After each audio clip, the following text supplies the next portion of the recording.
All right, I will call the June 25th Committee of the Whole to order at 6 p.m. Roll call.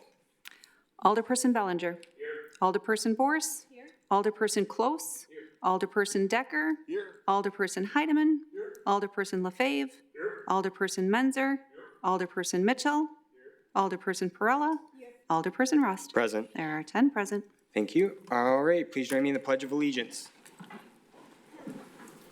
I pledge allegiance to the flag of the United States of America and to the republic for which it stands, one nation, under God, indivisible, with liberty and justice for all. All righty, item number 3, approval of the minutes from the June 2nd, 2025 meeting. So moved. All in favor of approving those minutes, state aye. Aye. Chair votes aye. Those are approved. Anybody for public forum? No one this evening. Thank you. All right, item number 5, TID 25 development. So the idea is to give a direction for city leadership for how to proceed with the memorial site lot. I will hand it over to Mayor Sorensen first. Thank you, Mr. Chairman. Good evening, council members. Just to tee us up for this evening in the conversation, over the last few months, obviously, there's been a lot of communication, a lot of ideas, a lot of thoughts on the former Memorial Hospital site and establishing the TID and figuring out the direction forward. And I think that's the crux of why we're here today. Alder Rust really teed up that the key purpose of this is because staff need direction and leadership from council on how to proceed and move forward.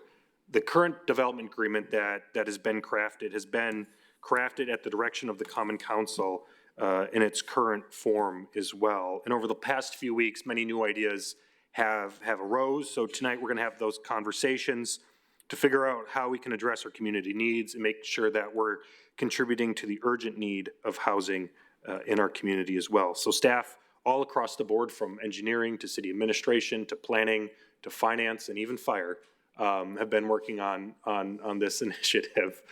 So now we just want to ensure that as a team we're moving forward and we get some clear direction from Common Council on how we can proceed moving forward with this lot so we can address our aggressive housing strategy. So thank you, Mr. Chairman. All right, thank you, Mr. Mayor. So the idea is that there's been a lot of discussion with alders as far as amount of plots and plot sizes, and we will open this up to discussion on this. And Alder Bellinger first. I would just like to start, thank you, Chairman, obviously for acknowledging me. I'm confused as to why we're even here tonight. We have an agreement. We've had multiple meetings with the neighborhood association. We've gone over and over and over again with this thing. No one has come to me as far as any other alderman and said, you know what, John, here's what we'd like. I'd like to propose this. Or what do you think the neighborhood association would think of this? Or I would like to meet with the neighborhood association or the developer. Or, you know, there's been zero communication with me, and I represent that district. I'm closest to what's going on there. There is a viable plan. And, you know, I don't get why we're here and what we're doing. So we're gonna go and micromanage this thing to death. The lots right now are configured 70 feet wide, and the problem is they're 190 feet deep. If you look at all the lots on South 6th Street, south of that parcel, that's how these lots are all configured. That's the way the block is. So to sit here and go, we wanna have 35 or whatever number of homes that we're gonna have there, it's ridiculous because the lot can't, or the parcel can't support that. There would be no driveways. The traffic would be all on the street. There's street parking problem right now in that neighborhood on that street. So I just don't get what this is all about and why people are all worked up about this TID, and nothing is said about any of the other developments that have gone on. And there've been some significant ones. And, you know, I think that if this thing has sat here for almost 4 years with nobody coming forth with any kind of reasonable development idea, we get one now finally. and now we're just going to sit here and micromanage this thing to death? It's crazy to me.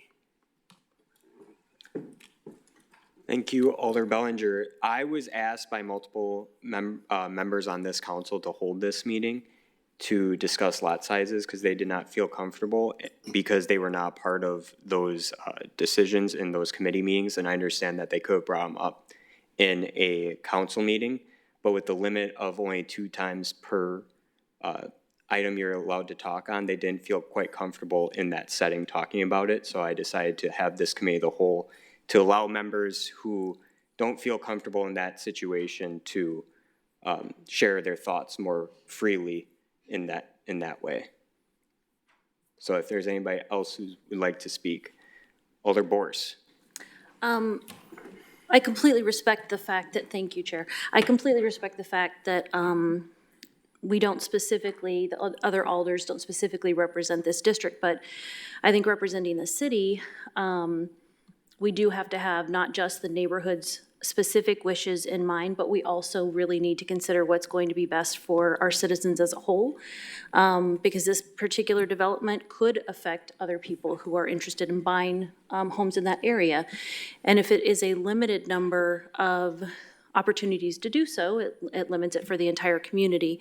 I'm one of the people who has expressed some concerns. I was not part of council whenever the agreement was previously proposed and discussed. And I think that the feedback that I've gathered from a lot of people in the community is that they do want to see more density in that area. I think that there are other ways to do that that would not impact, the ability for those properties to have driveways and things of that nature. For instance, an alley, which I know that's a somewhat controversial idea, I guess, but there are definitely other blocks in that area that have alleys, quite a few of them in fact, and I do think that that's a pretty elegant solution to improve the density in that area. I understand that the city doesn't maintain alleys, but that is something that it currently exists and I think can be addressed with the specific development. So from that perspective, I do think that we need to see more density. Personally, I do think that the number should be closer to that 35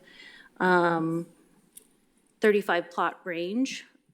I do think that adding the alley may help enable us to do that. I have concerns about the style of homes that have been proposed. Every home in that area I've driven through that area several times trying to do kind of my own research. Almost every home in that area is a 2-story home. So single-story houses do not fit in my opinion, with that area. The style of homes that are proposed, I do not think are representative of the expectation that the neighborhood would have had originally. I understand that there's been a meeting with the neighborhood association and that they were assured there is going to be more variation that is offered than the initial, I think, 3 potential elevations that had been shared by the developer. But I know I'm not alone in these sentiments either. And I would like to obviously hear from other alders what their opinions are, but density is my number one concern. If we say we want to increase the housing, we've got to increase the housing across the board, and this is a single opportunity to do that. It's unique in the sense that it is a housing development that should very soon be underway, as opposed to a lot of the apartment complexes that we have being developed. So I think we should fully take advantage of this, and 21 houses I don't think will do that. Thank you. All right, thank you, Alder Bors. I'll have Administrator Bradley speak to the alley. Yeah, we did look at that just tentatively. We haven't laid out 35 lots. We haven't had any developer that was interested in proposing that. We did, and at Plan Commission, we did have a discussion, and the developer was there and was asked if they would be interested in more density, and they explained no, and they explained why. They felt that the best layout and best use of this property was at that 21. And that was also actually proposed by a different developer that initially looked at this and then ultimately decided to walk away from the project.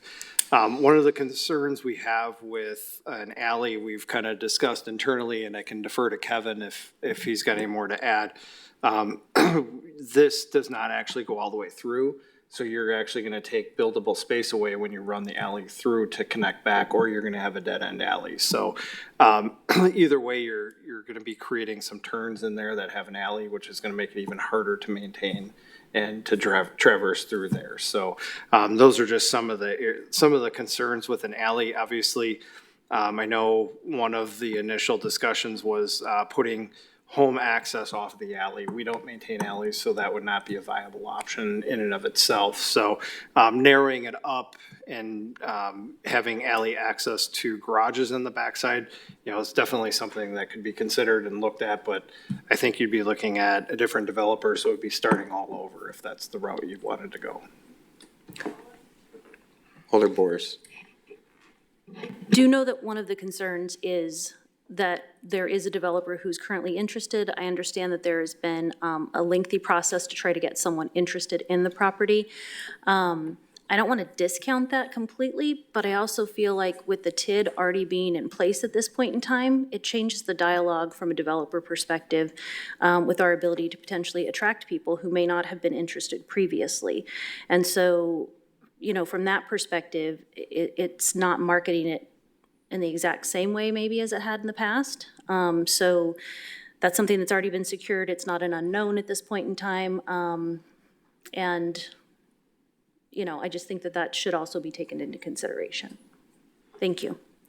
Thank you, Alder Boris. Alder Decker. Yes, thank you, Chair. I still struggle with this as far as, I struggle with the covenant that's on it, that the fact that, that it's single-family homes. The neighborhood is not single-family homes. The neighborhood is duplexes, it's fourplexes, it's small businesses in there, within 4 blocks of that area. I still wish that we could amend that portion of it. I don't know if that's possible, but that's the only way that I feel that we could do density rightly. If not, I think that the single-family homes that are offered, because for one thing, you have to make these sellable homes. And if you start putting like an alley in back of there, things like that, I don't think that people that are going to be paying $350,000 to $400,000 for a home are going to want to access their home, their garage from an alley. They have to be sellable. I think if you start building 2-story homes, you're adding to the cost tremendously. These are not going to be then $350,000, $400,000 homes. These are going to be $450,000, $500,000 homes.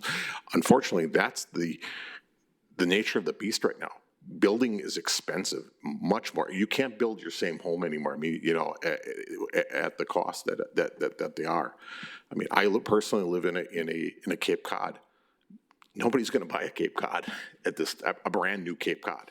I love my home. I'm not, but nobody's going to buy a brand new Cape Cod because the cost to build that same Cape Cod is going to be $350,000 to $400,000, and it's not in that fit. So the only way that I would say we can change things is if we can change the covenant. If we can't change the covenant, I think that this is going to be the better way to go with the single-family homes that we have, because I just don't see two-story homes, and I don't see this an alleyway, because then they just don't become sellable. There's no developer that's going to want to develop this, because if you develop it that way, he's got to be able to sell these homes and make something, make a profit off of them. And if they can't sell these homes, I just don't think it's going to work. So it's my 2 cents on it. Thank you, Alder Decker. Alder Bellinger. I would just like to correct the record from Alderman Boris, her statement stating that single-family or single-level ranch-style homes do not fit into that neighborhood. I happen to live in one. I live in that neighborhood. The neighbor to my direct south lives in one. Ranch-style homes are in that neighborhood. They do fit in that neighborhood. No one's looking to kick us out of that neighborhood or have us redo our houses because they're single-level ranch-style houses. They work there. So to say that they don't fit and it's not a good fit for that area, it's a ridiculous statement because there's already existing homes that do. Let Alder Boris respond to that. apologies, because the intention wasn't to say that there are no single-family homes in that area, so if I misstated, apologies for that. I don't think it's a ridiculous statement. The vast majority of the homes in that area are two-story homes, and there are no blocks that are entirely single-story homes. So, just for clarification. Alder Bellinger, would you like to respond? No. All right. Alder Menzer. Thank you, Mr. Chair. In addition to agreeing with Alder Bellinger, I'd also want to agree with Alder Decker and say, yeah, 2 stories, they're cute, they look really nice. In fact, I'm sure we were all received that email, and I apologize to the person who sent it to us. I forgot who it was, but gave us a picture of another town that did a TID and built these really cute-looking 2-story kind of Cape Cod-style homes. Upon further research, those homes were built very well, and I think the base price for one of those was $699,000. So if we're talking $700,000, that's not, I wouldn't call that an affordable home. Not even speaking to the point that Alder Decker brought up, just the style itself. Also, I actually would like to hear from City Engineer Jump and ask about alleys, because I do have some properties on an alley, and I think the adjective elegant was not one that I would use in describing an alley, generally speaking. But Mr. Jump, can you expand on the concerns that City Administrator Bradley brought up? City Engineer. Yeah, I think, as Casey alluded to, alleys are difficult to maintain, especially if we have to run garbage trucks down them. This one could quite well be a dead-end alley, or we have to put a tight 90-degree turn at the bottom or the south end. It just adds a lot of difficulty to just routine maintenance in that area. Thank you. All right. Thank you, Alder Menzer and City Engineer Jump. Alder Close. Thank you. So I'd like to second what Alder Boris has said as well. A lot of the sentiment that goes into making sure that we have affordable housing and we make sure that we have a density that's adequate for the area that reflects what's in the surrounding blocks is very important to me. Unfortunately, but I forgive my ignorance in the process, I was under the impression that we were still in a negotiation phase with that particular developing plan. I was hoping to be able to add some language into the development plan at some point in time to be able to add some affordability measures or increase. Is that not feasible at this time, or is that something we can do going forward? City Administrator. You know, generally at the point that we bring a development agreement forward, we've been working with this developer, trying to recall, I think since January or February. So we've had this layout since last November that we've worked forward with. We've had this before council multiple times. So that's kind of where that discussion takes place, and we get that director from council on the layout, the terms, what's being proposed. And that's why the draft agreements are made available to council up until this point. And by the time it gets to the point of being public, we're through the negotiation phase. So, you know, at this point, making a pivot, it comes back to the developer. Is that something they're willing to do or not? And that's the point we're at. If we're going to make some changes, you know, they've spent quite a bit, and now they're going to look at, you know, whether they want to walk away for, you know, you don't really have that give and take point anymore. We're at the point of, we've made it public, their attorney signed off on the agreement, our attorney signed off on the agreement. You know, the intent is to move forward with what's proposed by both sides at that point. But absolutely, we can make proposals, but I don't know what the effect will be. Alder Close, would you like to follow up? No, just again, my ignorance on the process of trying to make sure that we can provide input, and I know this was provided to council. Unfortunately, it was not a part of that council at the time when it was first proposed, so thank you for that. All right, thank you, Alder Close. Are there any other alders that would like to speak on this item? Alder Perella. Yeah, I understand all the concerns. Honestly, I understand the concerns also about, the developer, the stage we are at. However, as I said many times, I do not feel that comfortable with what we get from the TID investment, so to speak, in this case. It's almost like it doesn't make sufficient sense in my perspective to. I just would like to have more out of it, and there is.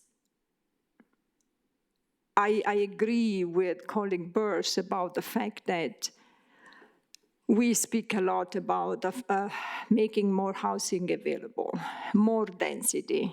There was another development which I had very hard time, and I was told, no, but we need density, we need density. Yes, we needed density, we still need density. And I would try, if it is, in addition to this, I want to say that because it's important to me. I'm not an engineer, but I try to be diligent and I try to listen. At least I try. And I was told, okay, we approved the TID as it is, with the numbers that there are here, but we are approving just the TID, and we will have the opportunity of discussing again the content of the TID. Now, we approved the TID, the Common Council approved the TID. I have no opposition to the TID itself as a tool, but it's only, a month ago that happened? Why cannot we now reopen the terms of this agreement? I understand technically why, because it's basically already a finished agreement, but we have to discuss it. If some of us don't feel comfortable, there is an open discussion, and I think this is the time to have that discussion. This is the time to perhaps even challenge the developer again, although we are at this stage of the agreement, because otherwise I don't know, I cannot square the fact that we were told we will have the opportunity to rediscuss it, and this is that opportunity to rediscuss it, as far as I understand. Thank you, Alder Perella. Alder Heidemann. Thank you, Chair. I just kind of wonder, and again, I'm not against increasing the density, because I had tried to make a motion at one time to try to do that, not to the number 35. I think that's a little bit, a little out of the grasp of our developer. But are we under any type of a time restraint with the neighborhood association on when we have to start building in this area? We established the TID. I think the neighborhood said, okay, now we're gonna get something built here. That's what they want. They don't want an open lot. So all of a sudden we decide, well, we're gonna change the density, and the developer can't sell what he told us he was gonna put in. So then they have an empty lot. Are we under any requirement to have something started at a certain amount of time with the neighborhood association? City Administrator. No, we don't have any requirement. The only, going forward, we had a development agreement that with Aurora, and then once we purchased the property, that's where the deed restriction came into the single-family housing, but there is no time requirement. So, Thank you, Alder Heidemann. Alder Decker. Okay, I guess I'm going to ask this question. The deed restriction itself, who do, I mean, what can we do to change that deed restriction so that we, because that is the only way you're gonna add density.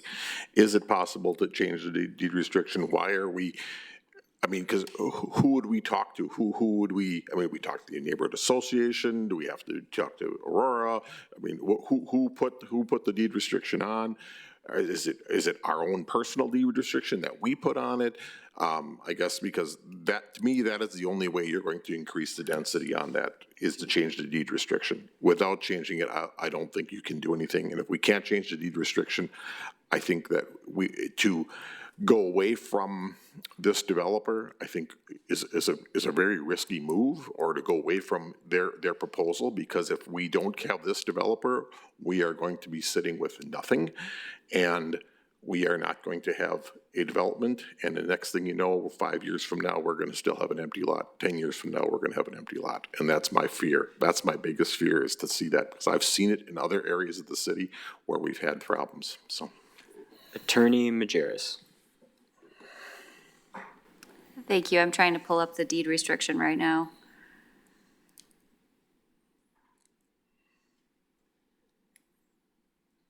And I've been pinwheeled.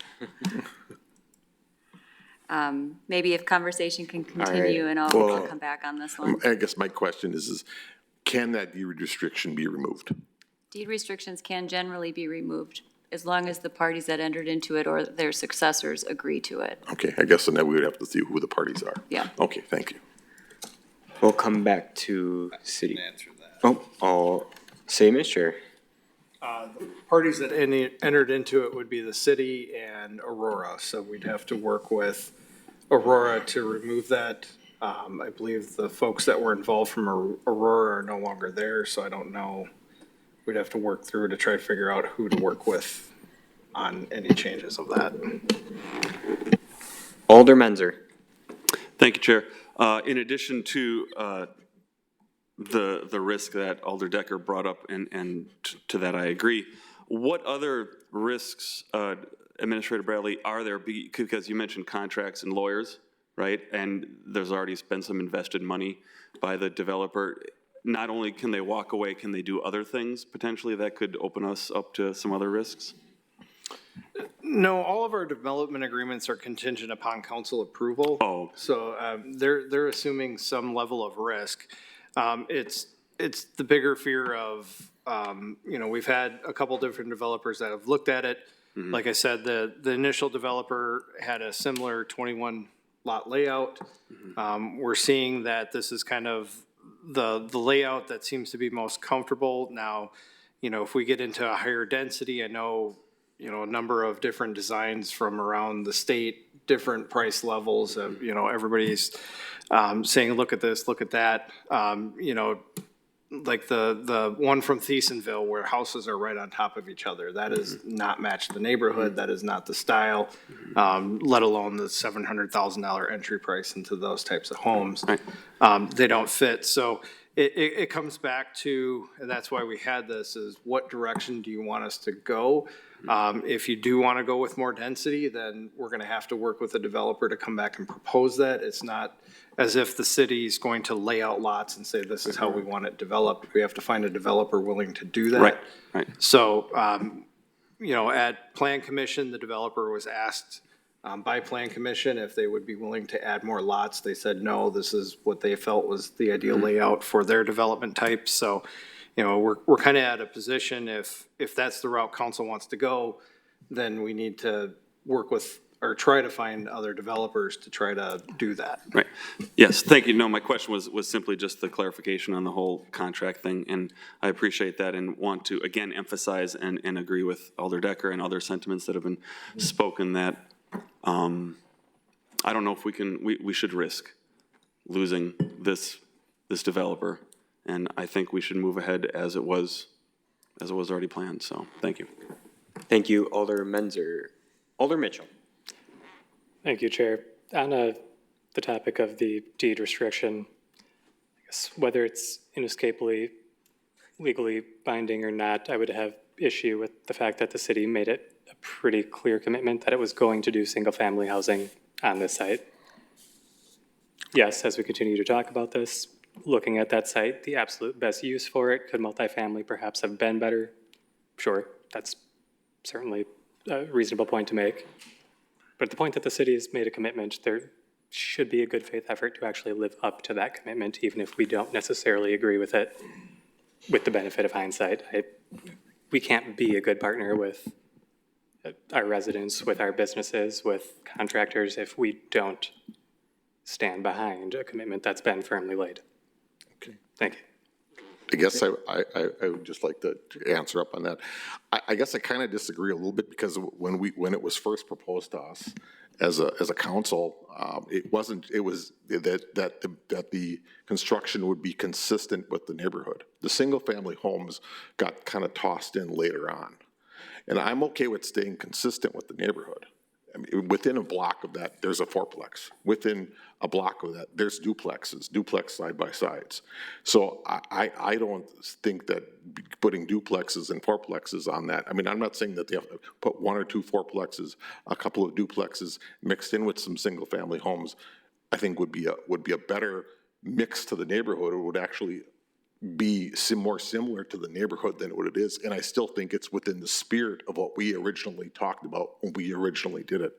And that's why I'm not saying we should build a high-rise apartment on there. I'm saying that we should stay consistent with the neighborhood and build duplexes and fourplexes along with single-family homes to add to the density of that neighborhood. Would you like to follow up, Alder Mitchell? All right, thank you. Alder Close. Thank you. I'd like to say that I agree with Alder Benzer as well as Alder Decker about the sentiment of trying to retain this developer as much as we can. My first priority is to make sure that we have adequate and enough housing in all of the neighborhoods in Sheboygan as much as we can and as quickly as possible. I believe that we're currently in a housing crisis and we need to address that as soon as possible. Time is of the essence. That being said, what is a temperature check on what would be the process for if the developer were to say, go away from this deal? What time frame would you be looking at for finding a new developer or something like that? City Administrator. I guess it would come back to what level of density that you would be looking at, and then we would have to look at what types of products would best fit what you were looking at, and then look for developers that would produce something in that category. So when we were working with developers on this, the request was for proposals that would fit the neighborhood, and off-street parking was something that we had heard. We've worked with Alder Bellinger, obviously being his neighborhood, throughout this. So, trying to understand what would be a good fit, still address, obviously the aesthetics was a big important concern here, and then parking was a big concern. So we wanted to make sure that whatever proposal came before council met at least those minimum criteria. I know we still are working through the aesthetics. And it sounds like on July 10th, there's going to be a meeting with the neighborhood to review 21 different styles that they're looking at for the homes. So they're working through all of that, but, we don't want to continue if that's not what council's looking for. Would you like a follow-up? Yep. So I'm more looking for, and to Alder Bellinger's point, that it has gone too long already, in my opinion, that has been an empty lot. How long would you think that process for being able to find a new developer, if the current developer walked away from this project, would take? Just a range, do you think? No idea, because it's going to depend on, if council comes back and says we want to have 35 houses built on this, then we would need to figure out what type of products would match the neighborhood to some extent. Obviously, aesthetics are going to be a part of that, but figuring out a product type that would fit well on there, and then figuring out, what developers build that type of product. Taylor, I don't know if you want to add anything to this. City Planner.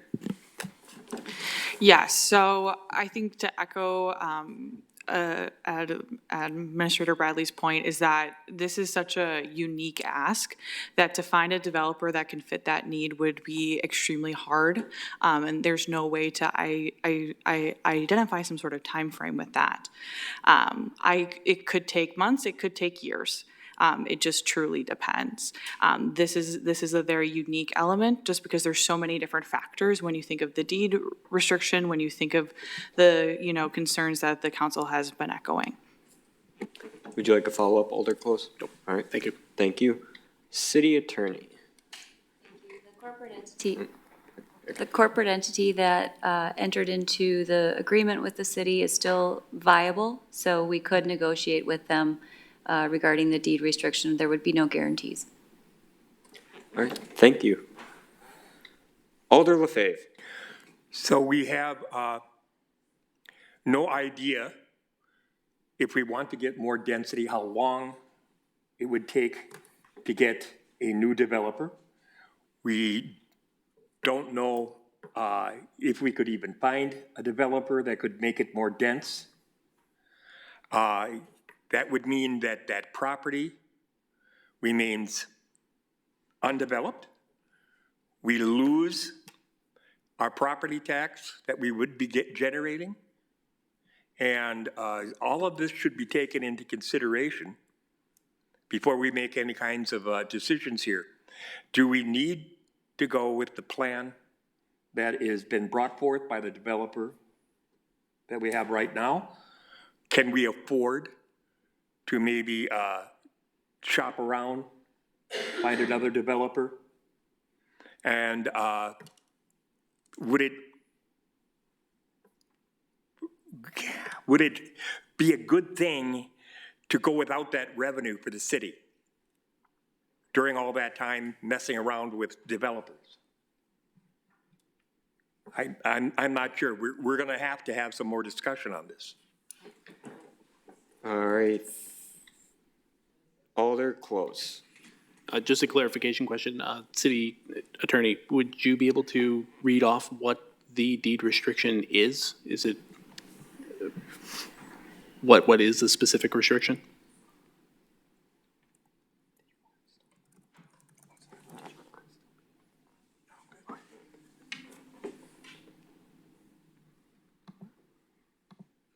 Yes. The restriction provides, quote, "The special warranty deed shall contain a covenant requiring that the property be redeveloped in a manner consistent with the surrounding neighborhood, a neighborhood residential district zoned NR6 and oriented to a small lot, single-family residential development." And to be fair, I'm pulling this from the offer to purchase addendum, so I don't have a copy of if there's something else that's been recorded that basically conveys the same information, but if something different had been recorded, it would mirror this language. Thank you. Thank you, Alder Close. Alder Bors. What is the definition of small lot, and why was that included? City Attorney. So that is an interesting question. It is not defined in the zoning code. Would we generally consider the lot size that's been proposed to be small lots? I can't speak from a zoning standpoint. What I can say is that lot sizes within the city vary considerably. So in one neighborhood, what is considered small may be very different than in another neighborhood. I don't know if Director Zeinert wants to offer more context to that. I mean, in specific relation to the surrounding blocks, I think is what my question, relates to, as opposed to generally in the city, so. I can answer that.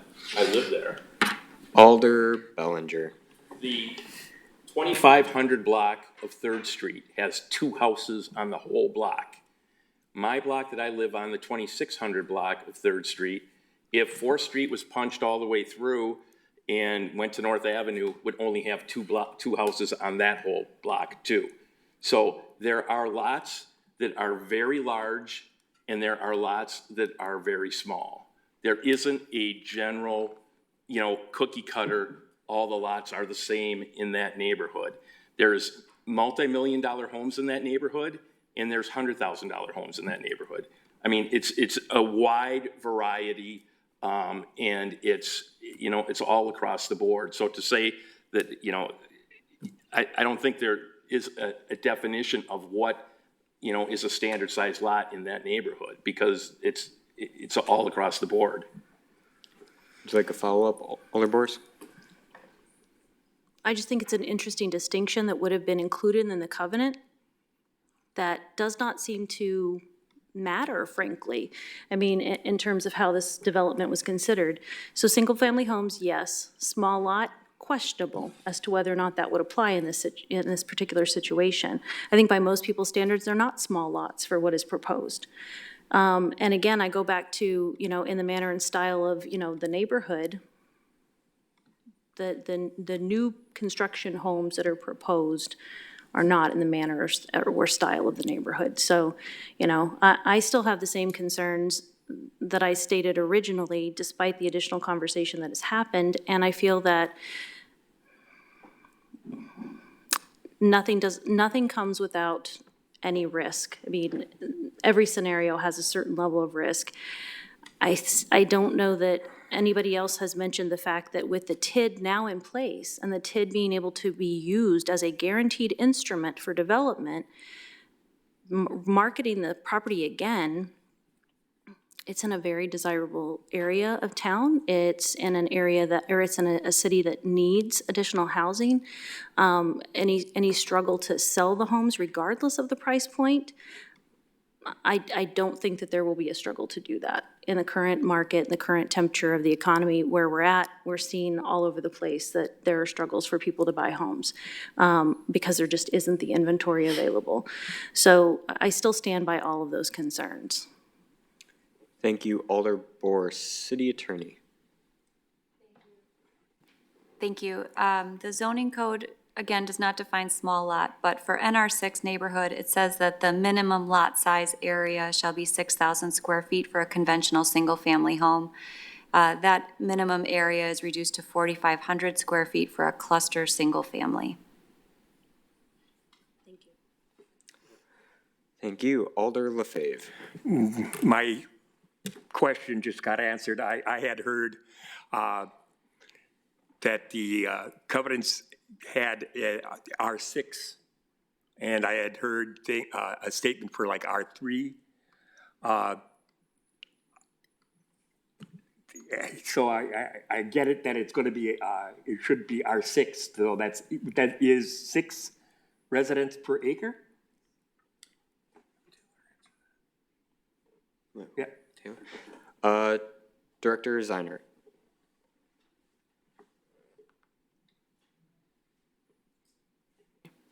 Perfect. So R6 refers to the number of residential zones. The city of Sheboygan has several residential zones, but I would defer to what Attorney Majerus had shared. She did share the correct zoning. That is the requirement. Alder Lefebvre, do you have a follow-up? No. All righty. Alder Perella.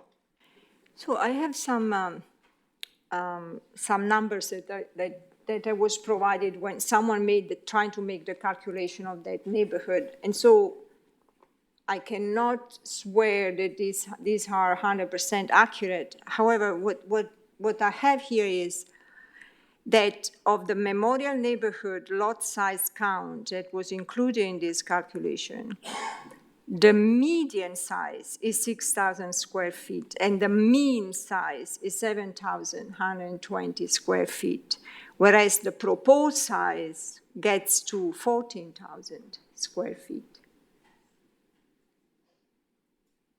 So even if I don't want to look at the median, but I want to look at the mean, there is a huge discrepancy between what we are proposing and what is there. Thank you, Chair. All righty. Are there any other alders wishing to speak? Alder Bellinger. I would just say, you know, Alderman Perrell, I would just say, if you look at 6th Street south of this parcel, and you go down there, all the houses, they're all narrow lots, which what this proposal is, 70 feet, but they're all very deep. they're all, that's the way that block is. And it's conforms with everything that is in that block. They're all narrow and deep. That's just the way it is. And to put more density in there, I mean, if you're gonna narrow, 70 feet wide isn't very wide when you need a garage and you know, you're putting your house on it. It's the depth of the lot that is what is skewing this whole thing. And we can't do anything because that's the configuration of the parcel. But, you know, I don't get what's wrong with somebody coming in and purchasing these and wanting to have a dog or a family or a yard or a backyard to grill out, or, I mean, why is that a bad thing? I don't get what that is. There's a lot of neighbors in there that have very nice yards, and it's a very well kept up neighborhood, and I don't get why that should be a detriment and we should just pile density right on top of one another just to, you know, have more people in this area. I mean, there is density, there is different areas of the city can handle different densities and things like that. But to put something that and make, I don't know if you want to make the lots 35 feet, 40, you want to cut them in half? I mean, I don't know what you would do. You would just have like a narrow single path. Everybody parks on the street. I don't know what you would get out of that. To try to reconfigure this thing, mathematically, you know, I don't know how you're going to do it where it's going to be acceptable, where somebody's going to want to put that kind of money down to live there. Thank you, Alder Bellinger. City Attorney. Thank you. So to answer Alder LaFave's question, the NR6 district has a maximum gross density of 6 dwelling units per acre. I contrast that with urban residential and mixed-use residential. Urban has 12 units per acre, mixed-use residential 8 has 8 per acre. I would also further contrast that with suburban residential 5 at 5 units per acre and suburban residential 3 at 3 units per acre. So the NR6 is pretty well in the middle between the rest of the residential zoning allowances. Thank you, City Attorney. Alder Perella. I just want to clarify something in response to Alder Bellinger. I have no problem at all having big lots, and kudos to whomever can afford them. You know, if someone wants to build a huge house on the whole lot, I will not have any problem with that. I have a problem with the fact that we are incentivizing it. This is a TID. So if we were to leave the land open for people to build, and in the end, the whole lot is used only, I don't know, by 7 houses, I'm fine with that. I have nothing against that. But the only reason we are discussing this is because the city it's a pretty good deal for a developer. And I understand it is needed. Nowadays, I understand. I'm convinced of that. But it is pretty good. It's a pretty good deal. It is. We are incentivizing the development. So that's all the discussion about this. There is nothing wrong in having a huge lot, a big lot, and you know. So that's just as a means of clarification, John. Hold on. I want to say something first. To Alder Perella, I understand you are upset with the incentivization for this, but as the only person up here with construction experience, I can tell you that a very low-grade bottom-of-the-barrel home cannot be built for less than $335,000 nowadays. I know that. So to say that these are, I understand they're very expensive to you or me. I bought my house for less than $150,000. I'll be honest, but you can't do that anymore. And I think that there's a large disconnect with understanding how construction costs are factored into all these homes. And I think $400,000 in today's market, you're basically just getting barely a mid-grade home. So I'd just like that to be known. I'll let Alder Bellinger respond now. And I appreciate those comments that you just made. Just to reply, the homes that are going to go up there, we've got a developer in place. This thing sat for over 4 years, approximately 4 years, with no action at all, and it sat empty, and it was marketed. And now we have a developer, and everybody is up in arms that it's not dense enough, it's not meeting, all these different requirements and everything, and yet it sat empty for some years, and nobody else came forth and with a great plan and said, you know what, this is what we need to put here. I watched the whole thing. I was involved when Aurora moved out. I lived through the tear down of the thing. I've been a member of that neighborhood for over 30 years. Aurora was a fantastic neighbor. So it was kind of sad to see them leave. But again, it sat there for some years with no interest. So the TID is incentivizing a developer, because without that, there is no development. Nothing would go up there. Thank you, Alder Bellinger. Alder Decker. Okay, I'm gonna go back to the same broken record, I guess, as far as single-family homes are concerned, if that's what has to go on there, I do believe that this development is the way to go.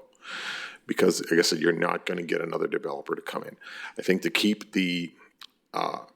as far as the putting driveways and things like that in there, a 70-foot lot is what you're gonna need to have to do that. The lot is an odd size. The problem is the depth of them. There's not much you can do. Putting an alley in there, I don't think that's very desirable. It's gonna drive people away.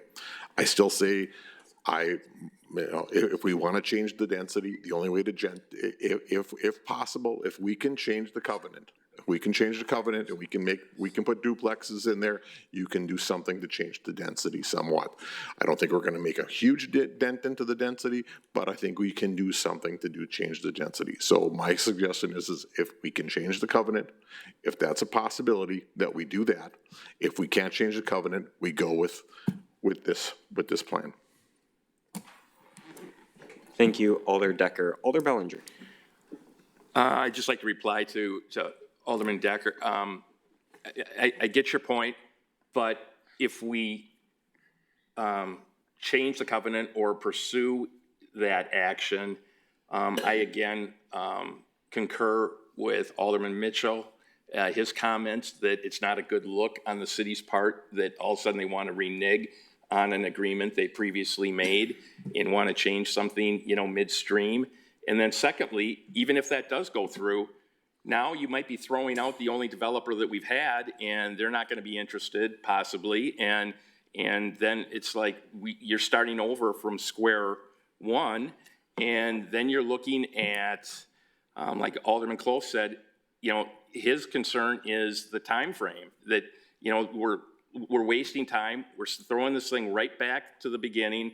We don't have a developer, and now we're looking for one, and we've put such a confined set of parameters on that developer to meet that, it's going to be very difficult to find somebody to fit that niche. Alder Decker. Just wanted to respond on that. I don't think we're necessarily reneging on this. The deal that was brought to council originally was housing consistent with the neighborhood. The single family got thrown in there somewhere along the line. I don't know who threw it in there. I don't agree with it. I think I'm totally against it. Because I said it should have been housing consistent with the neighborhood. And I'm not saying we should go all different from the neighborhood. I say there are duplexes in your neighborhood. There are duplexes probably within a block of your home, I would imagine. There are fourplexes in that neighborhood. I don't think that putting duplexes and fourplexes on that lot is against the consistency of that neighborhood. And I think that should be what our goal should be, is to build consistent with what the neighborhood has. And I think that should be what the goal, not necessarily single family homes. City Administrator. Attorney Majerus, do you have a copy of the development agreement that was signed between the city, Aurora? I actually believe that was called out in there because the language that went on to the deed restriction, I believe, was consistent with the development agreement entered into with the city. So I think that was part of the development agreement when they decided to tear the building down. I believe that language that's in the deed restriction is actually from the development agreement, just to verify that. City Attorney. That. What I'll offer in the meanwhile is that the zone immediately to the east of the proposed parcel is SR5, which again is 5 units per acre. And then the zone west and south of the parcel is NR6, to Alder Decker's earlier point about consistency, but I will find that document. All right, Alder LaFave. We're talking about properties that will be inside the city limits. Now, I know that I've got kids and they just bought some property. They bought property out at a place called Hunter's Glen. That's out on County Trunk J, very close to County Trunk Y. This is where a lot of people who want to have these larger properties and larger homes are building the homes. If we have people with not as much means as fortunately my son-in-law and daughter have, they would probably be looking to buy a home with a smaller lot and a smaller home, not these really large size 3-4 bedroom houses that are out there in these subdivisions. This is why I agree with Alderman Decker that we could probably intertwine some duplexes and fourplexes into this property to increase the density. And because if somebody wants a single-family large home, they're going to go outside the city into one of the developments, and there's plenty of them out there. But if we're going to try to make sure that these houses get sold in TID 25, we're going to have to make it feasible economically. All right, thank you, Alder LaFave. Did you find it, Attorney? Okay.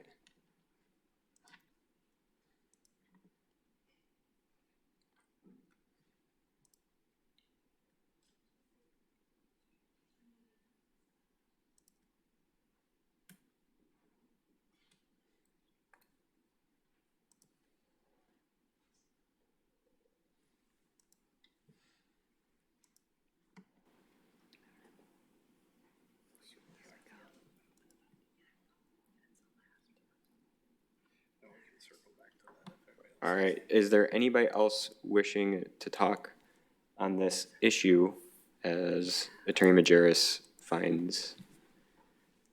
I have the document. All right. I'm just trying to find the provision relating to density.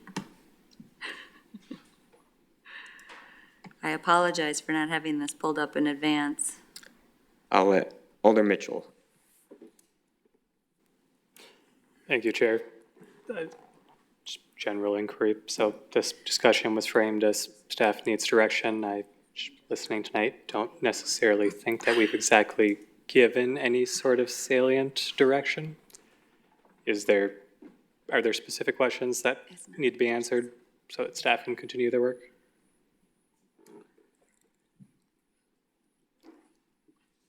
Administrator Bradley. Yes, so do we continue working with the development agreement that we have? Do we terminate the negotiations with the developer and work towards a higher density? The development agreement was negotiated under the understanding of what had been reviewed and ultimately guidance of council of what was within the parameters of what was acceptable. I know that's changed being a new council, so understanding and not wasting more staff time and not wasting, necessarily the developer's time, is what's being proposed. I know it still needs to go through the vetting process of the aesthetics in the neighborhood and have those discussions, but if we're not interested in that density, then I think it would be in the best interest for staff time and for the developer to pivot and, start looking for a different type of developer to better meet what council's looking for. So we're looking for that guidance on how we should proceed. Follow up, Alder Mitchell? I think the first question was asked was whether or not council wanted to move forward with the development agreement, so my follow-up will just be yes. And All right, thank you, Alder Mitchell. Attorney Majerus. Thank you. The agreement between Aurora and the city preceding demolition had language that mirrored that within the offer to purchase addendum, which says that the property will be redeveloped in a manner consistent with the surrounding neighborhood, parentheses, a neighborhood residential district zoned NR6, and parentheses, and oriented to small lot, single-family residential development. I'll note that this document is no longer in effect as of the property transfer to the city. That offer to purchase terminated or expired this agreement. Alder Decker. I guess, again, what I would like is, what's the spirit of the agreement? That was the agreement that was, when we were talking about it as a council at that time, the spirit was that it would just be that the housing would be consistent with the neighborhood. Not, a single family got thrown in by a former planning director and former administrator. So that wasn't exactly what was presented. It was what we voted on. Did I notice the little single family put in there? No. But I'm saying is why, I don't understand why we can't. I don't think that the neighborhood, I've talked to a few people from the neighborhood who have said to me, when I've said, would you be okay with duplexes? And they said, absolutely, be fine. They'd be perfect. So I don't necessarily think that the neighborhood themselves are against, because again, it's consistent with the neighborhood. It's what if you drive down through that neighborhood, you will find duplexes, you will find fourplexes. That's what this consistency, to add the extra language that it's got to be single family homes, I don't think is necessarily going against the spirit of what we want as a city. I think we're doing what's best for the city, and I think we're still staying consistent with the neighborhood. That's the whole point, where we want to stay consistent with what's in the neighborhood. And that's all I think. And I think that to change the covenant or ask to change the covenant to just make it consistent with the neighborhood so that we stay with what is in the neighborhood, I think is within the spirit of what we agreed upon. Thank you, Alder Decker. Alder Bellinger. I understand what you're saying, Alderman Decker, but I disagree because you are looking at the spirit and trying to go back in time to figure out what the spirit of the council was at that point in time when they put that together. I mean, there's can be all sorts of different interpretations of what the spirit is. There's actual language. Words mean something. Single-family homes are in that. So if you're going to go do that, and I mean, this council can go down that road and decide that they want to change it, but I think you're reneging on, what was originally agreed upon. And you can say, well, it's the spirit. Well, other people are going to say, well, the spirit at the time, in their opinion, was something different. Spirit is a subjective, terminology or word, phrase. I mean, so it's, I just think you're opening yourself up to, a whole lot of headaches and things you're not gonna, I get where you're trying to go, and you're trying to, split the baby so you can have both. You can increase the density and say that it's the spirit, and we're maintaining our, our agreement. But I don't see it that way, and I don't know how you can, just say that, all of a sudden, because it was former employees that worked for the city and drafted that agreement, and, that was, language was put in, that you can just, call it null and void, and that didn't match the spirit of what the council intended at the time, when in fact it was put in there. Alder Decker. having been a member of that council, I can tell you that that was the spirit that we had discussed. It is what we discussed. We said consistent with the neighborhood. We didn't say single family. We said building construction with consistent with the neighborhood. That was the understanding when we talked about it. And I don't think that, like I said, there's nobody to negotiate this with, unless you want to go talk to the Memorial neighborhood and have a discussion and negotiate, but they're not necessarily a governing body, or they're not something that so I don't think that we are going against what we have agreed upon. It was what we, as a council, had agreed upon at the time. We had talked about it before. It was going to be building construction consistent with the neighborhood. What the neighbors did not want, and what was brought up at the time, was they didn't want a high-rise apartment building there. That's not what we're proposing here. What I'm saying is construction consistent with the neighborhood. I mean, and I don't think that that's really getting out of line. So. Thank you, Alder Decker. Alder Perella. So, yeah, I definitely agree with Alder Decker's approach and interpretation of that. But even if we want to leave the spirit a moment apart on the side, can someone tell me how many houses per acre would be if we build according to the current plans? Director Zeinert. I'm doing the math right now, bear with me. All right.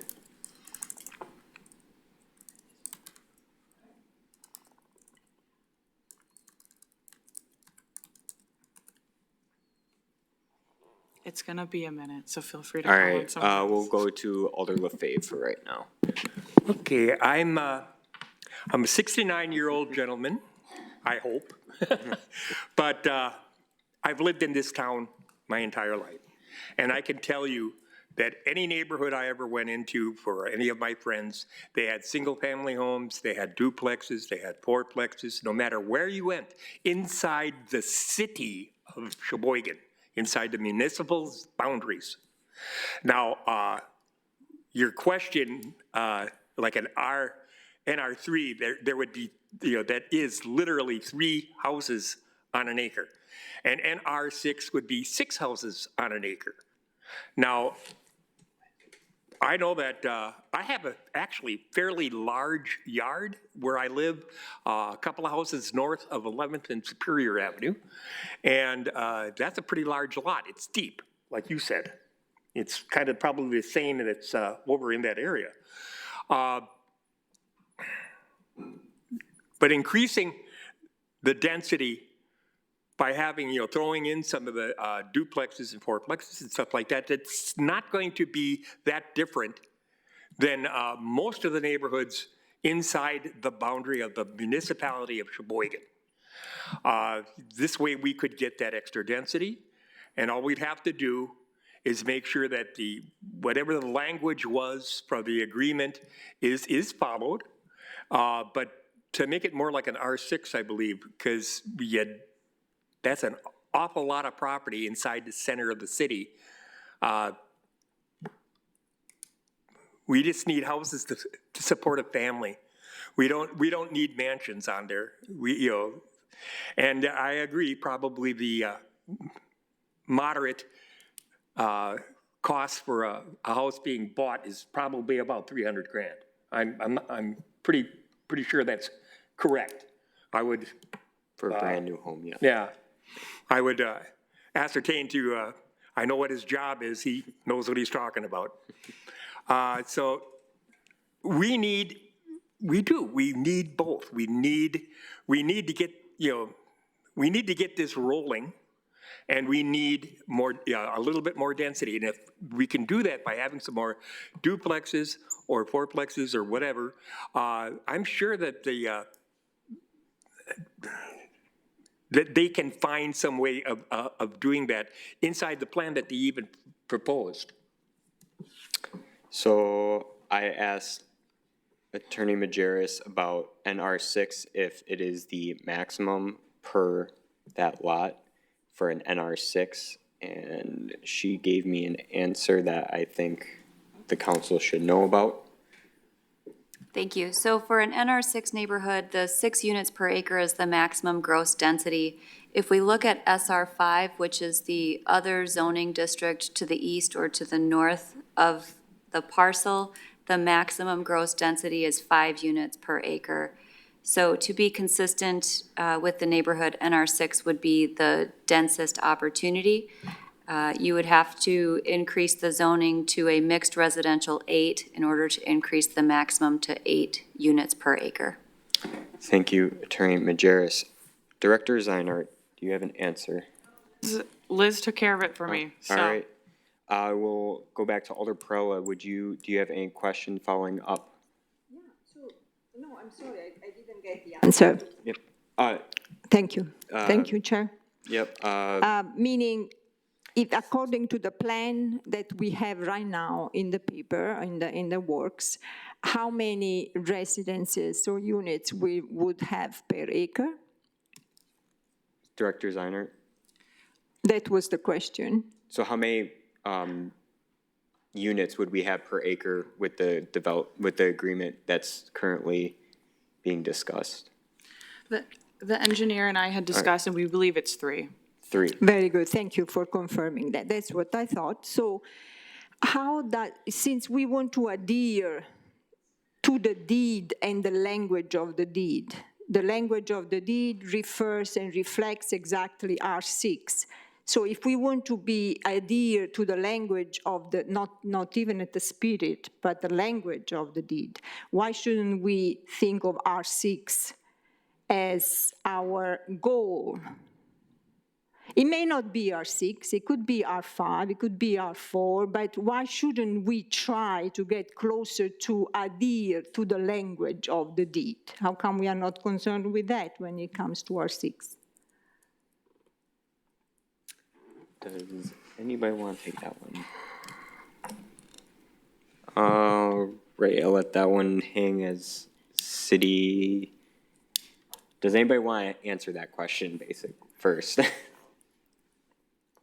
Attorney Majerus. I want to make sure that I'm understanding the question correctly. You're asking why no one is advocating for density that aligns with the maximum allowable density for the zone? I can clarify, Chair. Yes. Since we have been discussing previously that we have to try to adhere as much as possible to the language of the deed, except if we want to challenge it. So if we want to adhere to the language of the deed as it is right now, and the language itself reflects R6, it says R6 in the language. So if the closer we are to R6, the more we are actually adhering to the deed. Not sure if I was able to explain myself. And I'm not trying to be sarcastic, but the point is, if we are concerned with the terms of the deed is referring to being consistent, R6. Thank you, I understand now. I think ultimately that is a policy question and why we are here today. All right, Alder Heidemann. Yeah, thank you, Chair. I guess everybody's under the impression that every bit of this property is developable. Is there a portion of this property that we can't build a house on? So are we always going by, I think it's 7 acres, that we're going to go and say, okay, so it's 7 now times 6, we can build on all those acres? I've never got that opinion that every bit of that area is developable. City engineer. I'm not aware of any part of that parcel that's not developable. Okay, thank you. Any other questions? No. All right, thank you. Alder Mitchell. Thank you, Chair. Just following up on the zoning question for clarification. The SR6, 6 per acre, that is the maximum allowable. That's not the required amount in that zone, right? Is there a minimum? Or does the code only address the maximum. What I'm seeing in the description and purpose is a maximum per acre. Land uses permitted as of right within an NR6 are a 6,000 square foot single-family lot, a 4,500 square foot lot in a cluster development, a 6,000 square foot lot for a two-flat.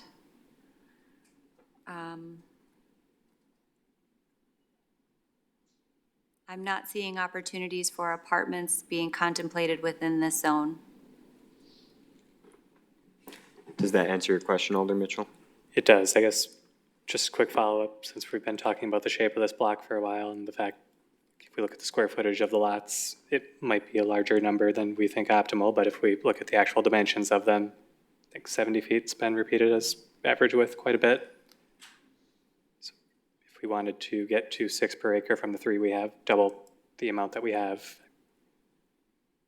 we can't build in the middle of the block. We'd be going from that 70 down to 35, which I don't really think is going to make a viable lot size for almost any type of proposal. So if 6 is the max, again, what density we can get with the project is good, but I don't necessarily know that the parcel as is going to facilitate actually getting twice the amount of units on it in a manner that anybody's going to want to use. Thank you, Alder Mitchell. Alder Bellinger. Thank you. Alder Mitchell just kind of made the point that I was going to make, but I do have a question for the city engineer. That parcel has an AT&T easement on the south end of it. Is that been, satisfied that it can be moved and that's taken care of so that every piece of that is now buildable? It hasn't been removed yet, but AT&T is willing to work with us to remove that easement. Thank you. Thank you, Alder Bellinger. Alder LaFave. Yes, if we work towards this NR6 and, for the maximum amount, there are 2 reasons here. Is we get the maximum amount of tax revenue, and we also increase or decrease the amount of housing shortage because we have more units for more families to live in. And these are going to be, obviously, these are probably going to be working class families, people that go to a, punch a clock when they come into work, guys like me, like I did for my entire work career. Now, that's 2 reasons to try to get this more towards an R6, and I think they're both very good reasons. It eliminates or it lessens the amount of housing shortage we have, and it increases the amount of tax revenue that we'll get from the tip. Thank you, Alder LaFave. So I guess right now I'd be looking for a general sense as far as how the council would like to proceed with this development agreement for the memorial site. Alder Bellinger. I would make a motion that we proceed. We're not making any motions, just a Okay. general sense right now. Well, I would like to proceed with what we've got going on right now with the developer. We've got a developer in hand, and we've got a viable plan, and they're ready to break ground in September. And so if timing is of the essence, we can do that. To Alderman LaFave's point, if you want to maximize the R6 and go with 6, that's almost 47 homes on that parcel. I don't know how, you're going to have a driveway of 10 feet.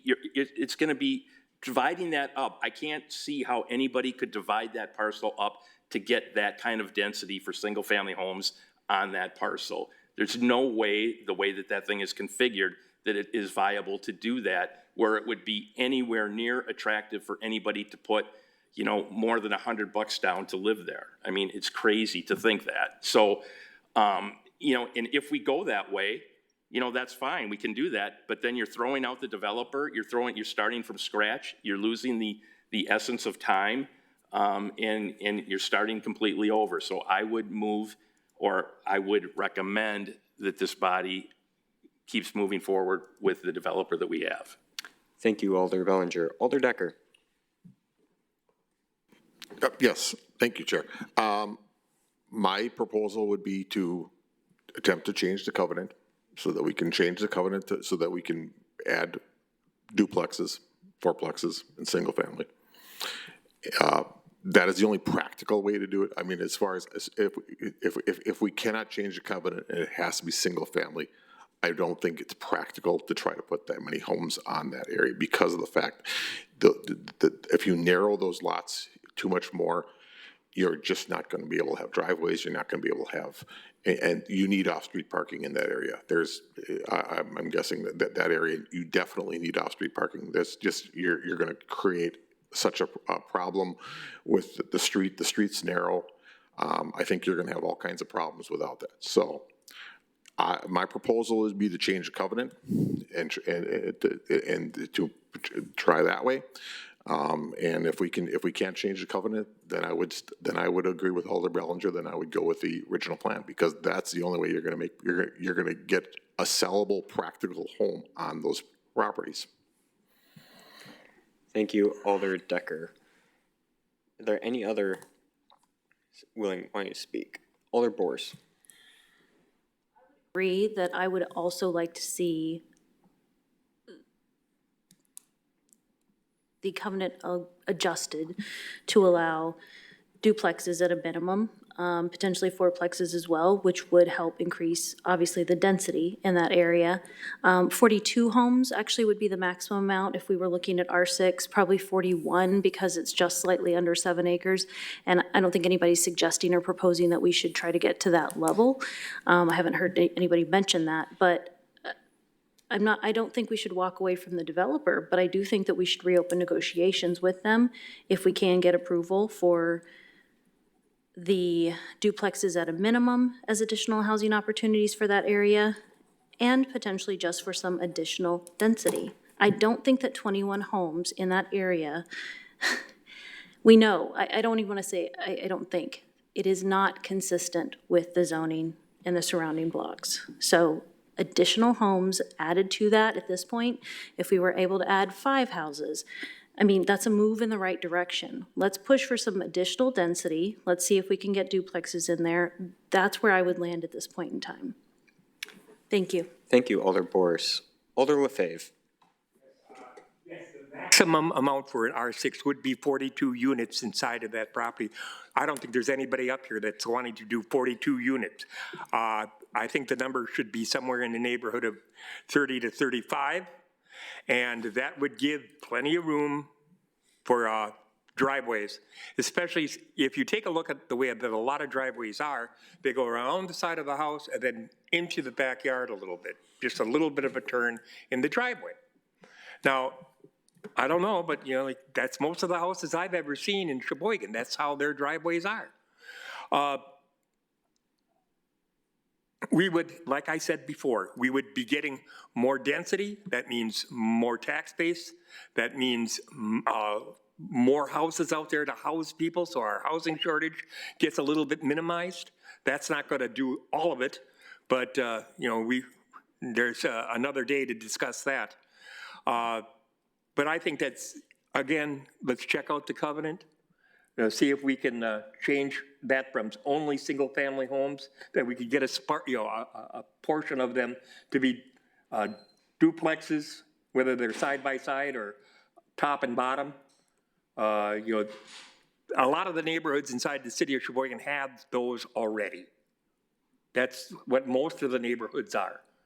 I mean, I don't know who, unless you're driving out north of the city and going way west on Superior Avenue and seeing the estates out there, or if you're going out on Highway J, like my kids are, over there by Hunter's Glen. Those are large houses on large portions of property. I believe they're probably the R3 the NR3 that you're talking about here. We don't need that big of properties for our houses inside the city of Sheboygan. You know, if somebody wants a larger property from that, yeah, they're damn well gonna go out to one of the subdivisions and build out there. That's fine. But if, you know, we need the city of Sheboygan, where a lot of working class people are, to have working class houses where that would be easier. I'm not gonna say it's gonna be easy, but it's gonna be easier for them to afford that. Thank you, Alder LaFave. Alder Close. Yes, thank you. I would be in favor of renegotiating the deed restrictions on the grounds that we were able to time box that negotiation with Aurora in order to make sure that we're not engaging in lengthy negotiations over time. I'd like to make sure that we can give some assurance to the developer that we will, if the negotiations don't go the way that we wanted to and we're unable to change the deed restriction, that we can meet the needs of the developer. I want to make sure that we can, that in the process of renegotiating this, we don't lose our developer and the possibility of quickly developing houses in this area. Again, my concern is making sure that this lot has stayed vacant for too long already, and I believe that we need as much housing in Sheboygan as possible as the city continues to grow and housing demands increase and housing prices increase relative to the demand of houses. So I would really like to time box the negotiations if we're able to, so that it's a speedy negotiation and that if it comes beyond a certain time frame, we can say that that's enough, the negotiations are done, and we can go back to the developer and let them know development can proceed. Thank you, Alder Close. City Administrator. If everybody's comfortable, Attorney Majerus and I can reach out. I think like I said, the folks that we were working with when we purchased this are no longer there, so we're gonna have to figure out who that new contact is in that new path. I believe we have the contact for the attorneys they were working with, so we could work with them and try to figure out who now the decision makers are on that. With the goal of trying to have an answer, we'll put this back on the agenda for the next Finance Committee meeting and hopefully have an answer for you by that next Finance Committee meeting. Is that acceptable? John had a question. Alder Bellinger. As the city administrator, should you do that, would you reach out to the developer then and see if they want to put up duplexes or, you know, in any of that? I mean, they might say, pound sand, we're out of here. Thanks, you know, see you later. And then you lose the developer, and then you lose any kind of momentum that you had.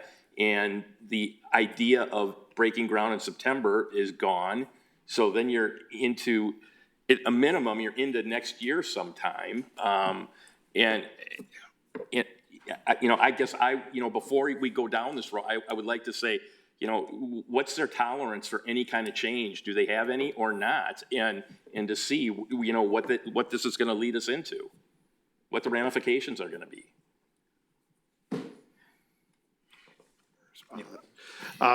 That I don't know. That, you know, the discussions have always been based on single-family homes, based on the deed restriction. So that conversation hasn't been had with them. I know there was a lot of interest when Aurora was marketing it. Obviously, everybody that came back with proposals was looking at multifamily, which is clearly not an option here. So what type of appetite might exist for duplexes? Fourplexes might be a little harder because now you're getting into more your state zoning and state plan review, things like that, as opposed to duplexes. Yeah, so I don't know. And I don't know, you know, do they necessarily have that product that would be the best fit for the neighborhood? We'd have to evaluate that as well. So if that option does exist, then, you know, we'll look at, you know, what potential options would be there and bring that back for your consideration. And then, you know, if it's changing in that, we could too, but try to be as timely as possible, because I know that was one of the biggest things we heard from the the neighborhood was obviously that not sitting vacant for several years, and rightfully so. And then my follow-up would be, what does that do to the July 10th meeting? Is that just, are we just gonna cancel that then? Because that throws everything into limbo as far as that goes then too. Potentially, you know, that's up to council. You know, if we want to continue, at least we have a design guide that we know that the neighborhood is in favor of or not in favor of. I think, you know, either way, there's good feedback out of there, so we better understand exactly what the neighborhood is more willing to accept if something were to change. You know, that's each project that we've had, you know, the feedback that we've gotten from the neighborhood, we've tried to incorporate into the planning process. So, you know, this would help refine if something were to change, but I think this is, at least give us, you know, a week or two to try to figure out if there's even appetite on Aurora's side, to allow for a deed change. I don't know. Okay, yeah, because I just don't want to mislead the neighborhood and, you know, and bring a developer in and say, oh yeah, by the way, the council has no appetite for this at all. They want 42 homes or whatever they want, you know, on this parcel, and, you know, and that's the way it's gonna go. Yeah, so I mean, I don't want to be misleading and get, you know, anybody's hopes up and put the developer through a lot of work and presentation and design work and, you know, that too, when it's just, you know, something, you know, it's a pipe dream at this point, you know, and it's not ever gonna happen, so. All right, thank you, Alder Bellinger. Alder Menzer. Thank you. Real quick clarification, Administrator Bradley. The current 21 houses are approximately 1,400 to 1,600 square feet, right? That's the range, right? Yes. The houses, not the lots, the houses, square footage. 1,400 to 1,600? Yes. Yeah. Okay. All right. Someone described that as a mansion. I would not describe that as a mansion. And if we're thinking about changing the zoning and, you know, okay, maybe a duplex here and there, maybe, sure, but to do something as drastic as change the zoning, you can't put a house on something that much smaller. I own 2 properties. One is 1,400 square feet. One is barely 1,000 square feet. Yeah, you can't, no one's gonna build something that small. No one's gonna wanna buy something that small, that's just starting out, that wants to grow into something that doesn't wanna have to move within 3 years because of a growing family or whatever. I don't see that happening. So I just wanted to, share that and basically affirm my feeling that we should just stick with the original plan. Thanks. Thank you, Alder Menzer. Alder Decker. Yeah, I just want to reiterate on what I'm trying to do is just, like I said, if we can add the duplexes in, something like that, just to increase the density a little bit. I mean, it's not going to increase it a huge amount, but it's not, because it has to be practical also. These houses have to be practical. I agree with Alder Menzer on that. They have to be homes that are livable. They have to be, you know, you're going to have a decent driveway. They're going to have those things. So I don't think we should go hog wild and try to, you know, but if we can increase it somewhat by adding duplexes, I think that would not be harmful. I will call out Alder Bellinger. The fish has grown a little bit. The lot has not been empty for 4 years. The hospital was actually open 3 years ago at this time. It actually closed in July of 22. So, but I'm just saying that the lot has not been empty that long. So it's been growing. Yeah. So. Thank you, Alder Decker. Alder Lefebvre. Okay, when I was talking about mansions, I'm talking about if somebody wanted to buy a mansion, they'd go on out to those subdivisions that are outside the city limits, not on this thing. And why I would like the idea of changing the covenant to include duplexes, and yeah, I can understand how there might be some state problems with fourplexes, but if you had a mixture of single-family homes and those duplexes, I don't think the developer If they only want single-family house, are they looking at it as like they got a cookie cutter? And they're gonna have all of them looking the same, little boxes, and they're all full of ticky-tacky? Little boxes, all the same? Yeah, I don't know if you remember that song, I do. But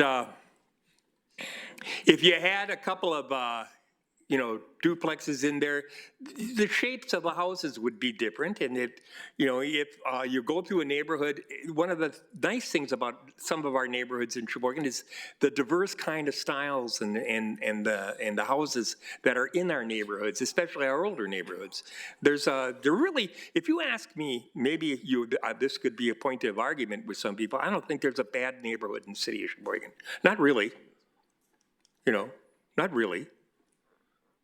There are some more working class neighborhoods. There are some more affluent neighborhoods. Every city has that. But we're talking about a 7-acre site here. We should try, yes, I believe we should try to get it, as dense as we can. Because, it limits the amount of shortage that we have in our housing, and it increases the amount of tax flow. And those are two very good reasons. Thank you, Alder LaFave, and we will end with Alder Perella because we have a closed session item this evening. Thank you. And I will be brief. I also wanted to correct the record on that not only the land has been empty for 3 years only, but the first 2 was Aurora trying to find a developer. It wasn't the city with incentives packet.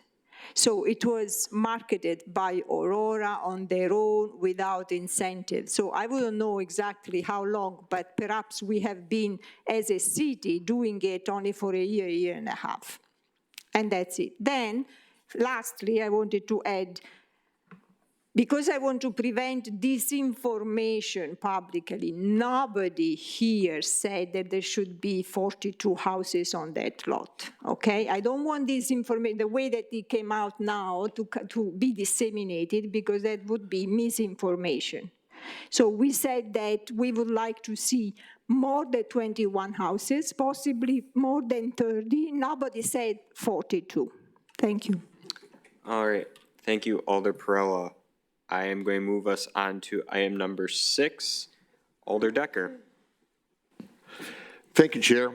I move to convene in closed session under the exemption provided in section 19.85 sub 1 sub E Wisconsin stats for the purpose of discussing the investment of public funds, the purchase of public properties, and specified public business where competitive and bargaining reasons require a closed session, to wit, update on economic development projects within the city and pursuant to Wisconsin State Statute sub 19.8.5 sub F to consider financial histories, disciplinary data, or the investigation of charges against a former city employee, which, if discussed in public, would be likely to have a substantially adverse effect upon the reputation of any person referred to in such histories, data, or investigations. All right, this is a roll call vote. Alderperson Bellinger. Alderperson Bourse. Alderperson Close. Alderperson Decker. Aye. Alderperson Heidemann. Alderperson LaFave. Alderperson Menzer. Alderperson Mitchell. Alderperson Perella. Alderperson Rust. Yay. 10 ayes. All right, we will meet in closed session and we will, are we going to close? We have to go back and open. We'll reconvene and open to end the meeting. Thank you, everybody. I was sleeping.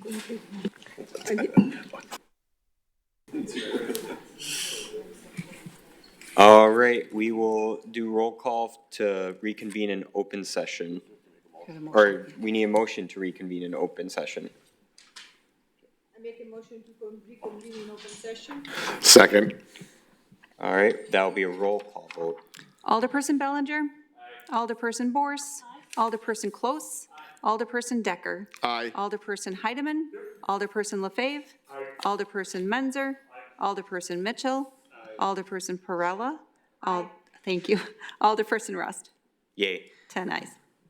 All right, and then Alder Decker. Thank you, Chair. I move to direct city staff to take any action to support economic development as addressed in closed session. Second. All in favor? Aye. Chair votes aye, that's approved. All right, I'm looking for a motion to adjourn. Move to adjourn. Second. All in favor? Aye. All right, we are adjourned at 9:40 PM. Thanks, everybody. Wow. 9:40.